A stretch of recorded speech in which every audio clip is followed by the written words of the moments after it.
like for you to begin to tell the viewers and the listeners your story, how all of this came about. Yes, thank you. I would say it was not a process where I was 5 years old and I knew what I wanted to do.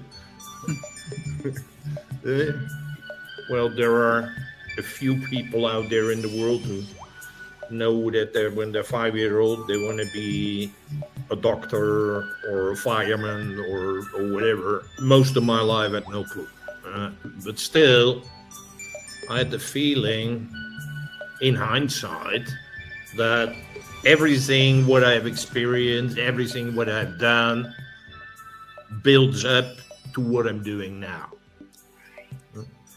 So I'm focused on mental wellness as opposed to mental illness, Yes. which in our society is called mental health, but it's got nothing to do with mental health.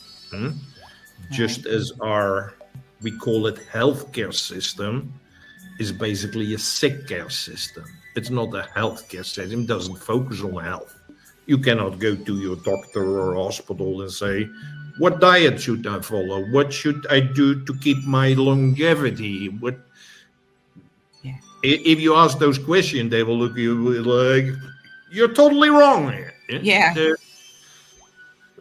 That's why I Yeah. say, and it's not semantic. It's like those names are completely wrong and put you on the wrong foot. But coming back, mental illness is what I experienced a lot when I grew up in my family. It was a family of 5, 3 children and the parents. And I would say that, well, both my parents had some form of mental illness. My father was very, very authoritarian. My mother, I think, was already then kind of depressed. My sister was depressed. My brother had anger issues. So that is the environment in which I grew up, but that was not diagnosed because I'm a very old guy. Yeah? So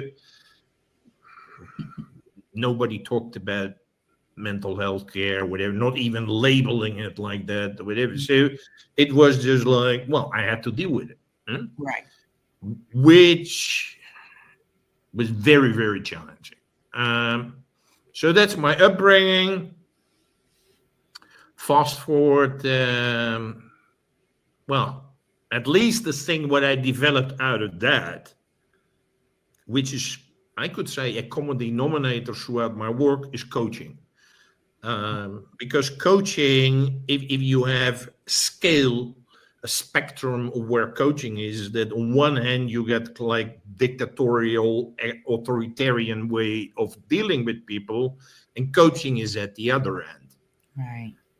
At a young age, I already very, very consciously choose to go for the other end because I totally disliked the way my father approached us. Right.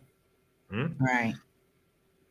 But in that time, coaching and well, only existed in sports, but it wasn't used in daily life or in any other, or in business or whatever. But I consciously choose, like, I don't want to be like that. Right.